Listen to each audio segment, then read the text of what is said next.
Bom dia, paz seja contigo, que a graça, a paz, as misericórdias do Senhor esteja sobre a tua vida, sobre a tua casa, sobre a tua família, que o Senhor te abençoe ao entrar, ao sair, ao levantar. Deus é bom, Deus é fiel, para Ele toda honra, toda glória, todo louvor e toda adoração.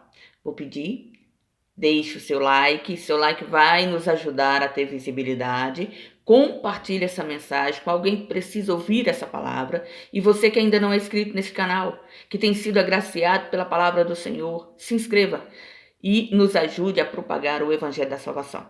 Porque o nosso intuito, o nosso projeto é fazer o ID do Senhor.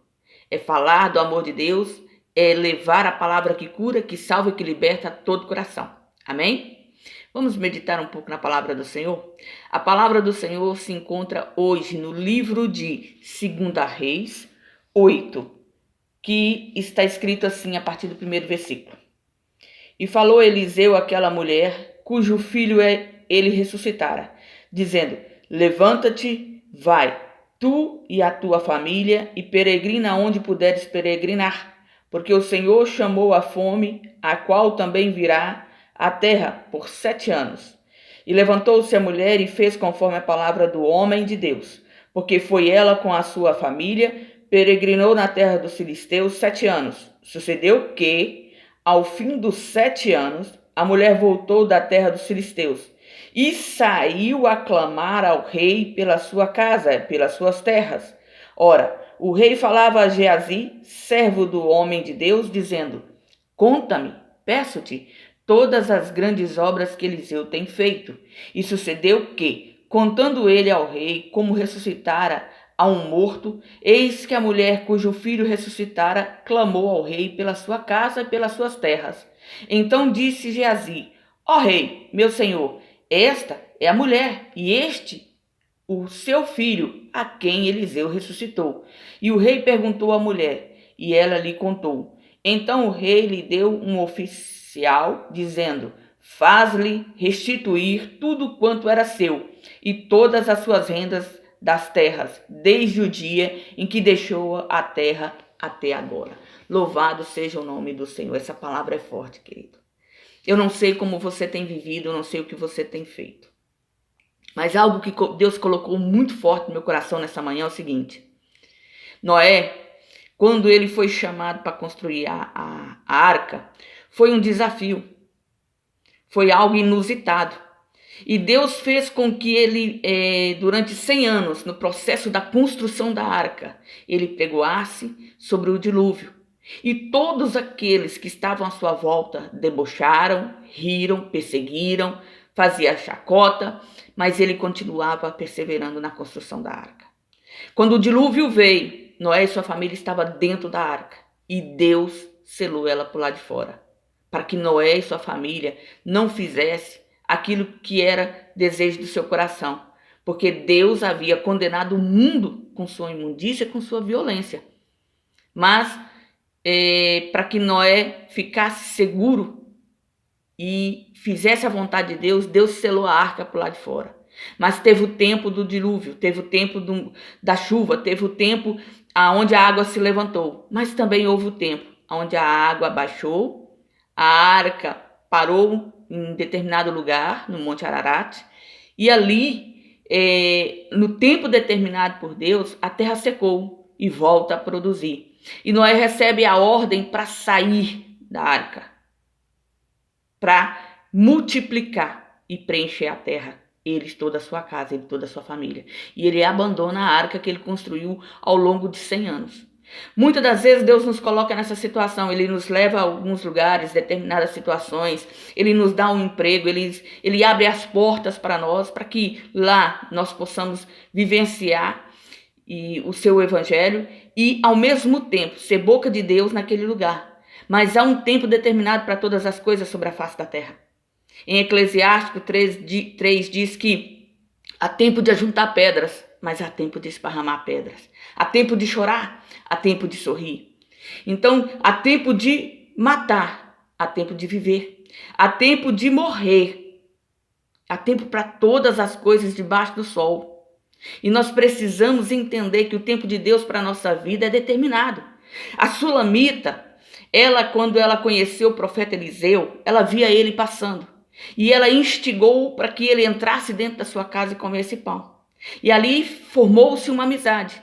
Então, todas as vezes que o profeta passava, ele recebeu dela o direito, a ordem, o convite de sempre entrar para descansar e comer pão.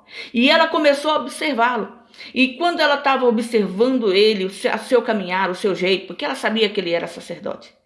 E ali ela viu que ele era um homem de Deus, um homem íntegro, um homem reto para com o Senhor. E ela chama o seu marido, conversando com ele, ela diz: olha, vejo que esse homem é um santo homem de Deus. Vamos fazer assim? Vamos ali perto do muro, a gente constrói um quarto, coloca uma cama, uma mesa, aonde ele vai poder chegar, sentar, deitar, descansar para depois continuar a sua jornada, a sua caminhada. E assim eles fizeram. Eles recebiam o homem de Deus de forma devida dentro daquele lugar. E quando Deus havia determinado sobre a face da terra a fome, com o tempo de começar e o propósito de passar por 7 anos, Deus permite que Eliseu vá diante dela e diz para ela: olha, saia daqui. Peregrina por onde você possa peregrinar. Interessante não crie raízes, não. Aonde Deus te enviar, você vai. Na terra que você puder caminhar, você caminhe. Porque aqui vai haver uma fome. E ela tem tempo de começar. Ela tem começo, meio e fim. E vai durar 7 anos. Durante esses 7 anos, você se ajeite aonde você puder se ajeitar. Você esteja onde Deus te enviar. Você faça o que você puder fazer por você e pela sua família. Ao findar esses 7 anos, você volta. E ela assim o fez, porque ela havia passado por processos com o profeta Eliseu, aonde ela havia perdido o filho e Deus havia ressuscitado o filho dela. E ela confiava em Deus e confiava no profeta, no homem de Deus. Por quê? Porque ela havia observado que ele era um santo homem de Deus. E porque Deus tinha feito através da vida dele milagres, prodígios, maravilhas na vida dela.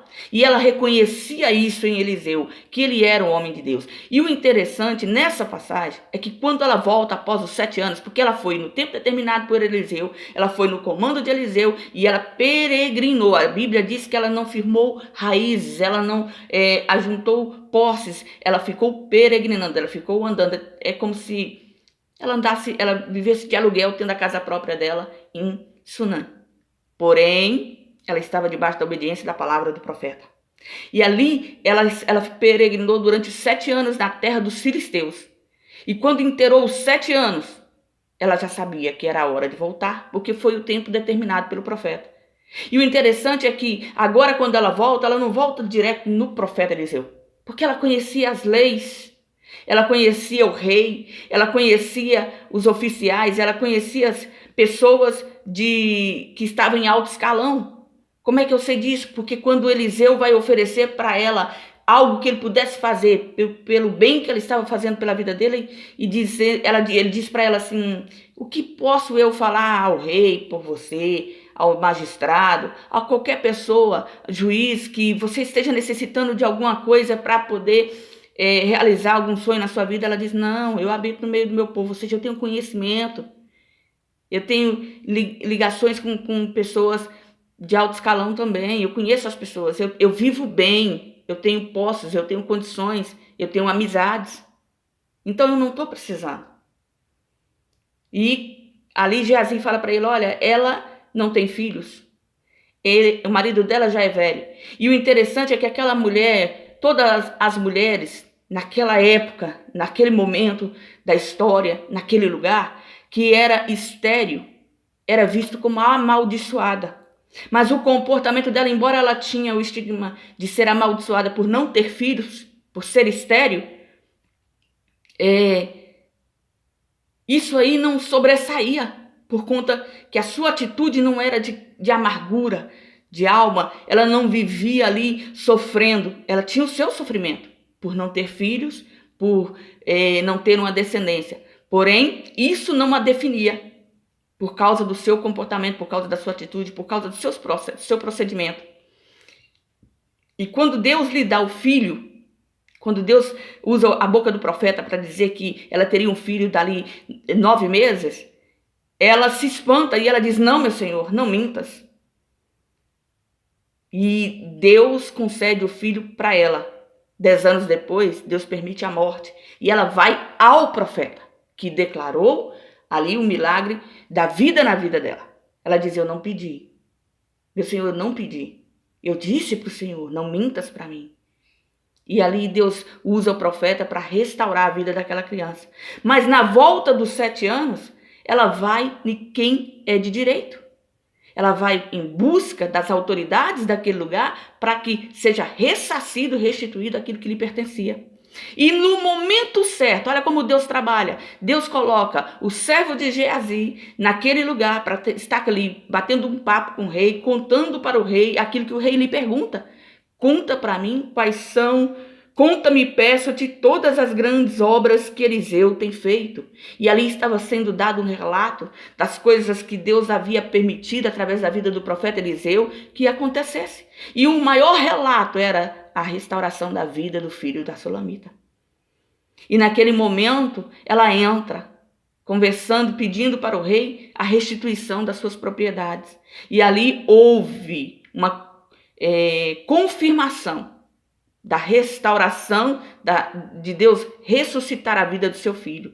E através ali do testemunho da história de Eliseu, da história da Sulamita, Deus lhe abre as portas. E não lhe é só restituído o que ela tinha, como também Deus, o rei manda que toda a renda que foi conquistada através das terras dela, no tempo em que ela estava em obediência com a palavra do profeta, peregrinando pelos 7 anos longe daquele lugar, ela recebeu de volta, como se ela estivesse lá, como se a produção fosse o trabalho de suas mãos.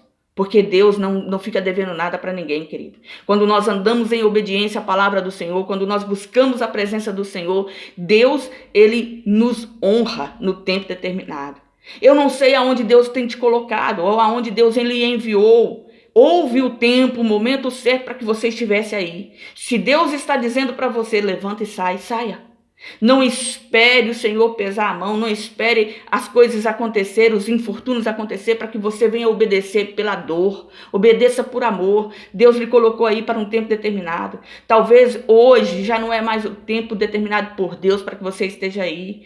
Confie no Senhor da mesma forma que você confiou no momento de angústia, no momento de sofrimento, no momento onde você necessitava estar aí. Hoje, às vezes, Deus já tem abrido a porta para que você passe por ela e comece um novo ciclo na sua vida. Mas o novo lhe causa medo, lhe causa constrangimento. Talvez você tenha se agarrado ao que você tem. Se Deus lhe proveu antes, durante os 7 anos, como Ele proveu na vida dessa mulher, não se agarre à provisão que Deus lhe deu nesse tempo determinado que você está aí. Se Deus está dizendo: vai na fé, vai no poder, vai na palavra do Senhor, porque todas as coisas cooperam para o bem daqueles que amam e buscam o Senhor. Muitas das vezes nós pedimos ao Senhor algo e Ele abre as portas provisórias, porque Ele tem propósito e projeto para que a nossa vida esteja em determinadas situações, em determinados lugares, em determinados momentos, para que Ele possa fazer a obra através da nossa vida. Mas quando Deus dá o tempo determinado para as coisas, nós temos que estar alinhados ao Senhor para fazer o que Deus manda. Deus, quando envia o profeta Eliseu a Sulamita, Deus deu para ela a condição, a direção e o tempo. Deus falou: olha, vai acontecer isso. E durante 7 anos vai haver fome aqui. Nesses 7 anos, como você tem condições, você pode peregrinar. Então, peregrine por onde você puder peregrinar. Vai.